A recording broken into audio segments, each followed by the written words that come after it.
अस्सलाम वालेकुम व्यूअर्स, आज मैं आपके लिए पास्ता की रेसिपी लेके आई हूँ। मुझे उम्मीद है कि ये वाली रेसिपी आपने आज से पहले नहीं ट्राई की होगी। बहुत ही डिफरेंट, बहुत ही मज़ेदार और बहुत ही आसान रेसिपी है। यकीन माने इसे मैंने 15 मिनट में तैयार किया है। तो अगर आपको ऐसी क्रीमी और टेस्टी पास्ता की रेसिपी चाहिए तो आपको मेरी ये वीडियो फुल वॉच करनी होगी और कुछ भी स्किप नहीं करना, तभी आप ऐसी मज़ेदार सी पास्ता बना पाएंगे। आप इसे मैक्रोनी भी कह सकते हैं। बहुत ही आसान रेसिपी है, तो चलें बनाते हैं। सबसे पहले हम पैन में पानी डालेंगे और उसमें हमने नमक डालना है हस्बे टेस्ट, और ऑयल आपने 1 टेबलस्पून डालना है। और पानी जब बॉयल हो जाए उसमें आप पास्ता डालें। पास्ता को बॉयल करने की जो टाइमिंग है वो 8 मिनट है। पानी में से इसे निथार के आप इसे रख लें और याद रखें कि आपने इसमें ठंडा पानी भी डालना है पास्ता में, ताकि ये पास्ता आपस में जुड़े नहीं। ठीक है, आपने पास्ता को एक साइड पे कर देना है। उसके बाद आपने एक पैन लेना है। पैन में आपने थोड़ा सा ऑयल डालना है। यहाँ पे मैंने 2 टेबलस्पून ऑयल डाला है और इसमें मैंने 1 टीस्पून लहसुन की पेस्ट और 1 टीस्पून इसमें मैंने सफ़ेद ज़ीरा डाला है, साबुत ज़ीरा। वो डाल के इसे हम कुछ सेकंड के लिए फ्राई करेंगे। और फिर हमने साथ में ही इसमें बटर डाल दिया है, वो डालेंगे हम थोड़ा सा। और साथ में 1 टेबलस्पून हम इसमें मैदा डालेंगे और इसे हमने हल्की आँच में थोड़ा सा भूनना है। तकरीबन 1 आध मिनट में जब हमने इसे भून लेना है तो इसके बाद फिर हमने इसमें क्रीम शामिल करनी है। तो यहाँ पे मैंने डबल क्रीम डाली है, जिसे आप फुल फैट क्रीम भी कहते हैं। ये मैंने 2 कप डाली है, वो डालेंगे। साथ ही हम इसमें आधा पौना कप इसमें दूध भी शामिल करेंगे।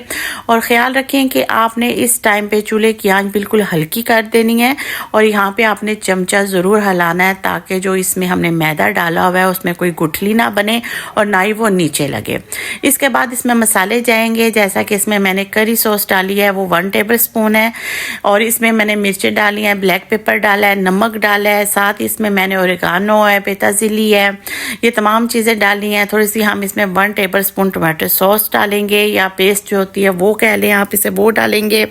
और इसमें यहाँ पे एक मिलता है, एक फुलवा मिलता है, एक पाउडर मिलता है यहाँ पे वेजिटेबल्स का। जैसे पाकिस्तान में आप कह लें कि चिकन क्यूब्स होते हैं कनौर के, इस तरह के ना, वो बीच में मैंने 1 टेबलस्पून डाला है। तो अगर आपके वहाँ पे इस तरह नहीं मिलता है तो आप इसमें चिकन का जो कनौर का जो मिलता है, क्यूब्स मिलते हैं, आप वो भी शामिल कर सकते हैं। तो ये तमाम चीज़ें बीच में डाल के आपने इसे पकाना है। तकरीबन 4 से 5 मिनट ही आपको लगेंगे। और ये आप देख सकते हैं कि कितनी ज़बरदस्त जो है इसकी वो सॉस तैयार हुई है, और उसका आप कलर देखें कितना खूबसूरत है। इसके बाद आपने ये पास्ता जो मैक्रोनी है ये आपने बीच में शामिल करनी है। आपने देखा है कि कोई भी मैक्रोनी एक दूसरे के साथ जुड़ी नहीं है, ना वो बहुत ज़्यादा नरम हुई है और ना ही वो सख्त है। तो आपने इस चीज़ का ख्याल रखना है, ठीक है ना। यहाँ पे आपने सिर्फ 1 आध मिनट ही आपने इसे मिक्स करना है और ये आपकी एक ज़बरदस्त सी पास्ता मैक्रोनी जो है ये आपकी तैयार हो चुकी है। बस आप इसे सर्विंग प्लेट में डालें, ऊपर से थोड़ा सा पेताजिली या ओरिगानो थोड़ा सा छिड़कें और इसे आप सर्व करें।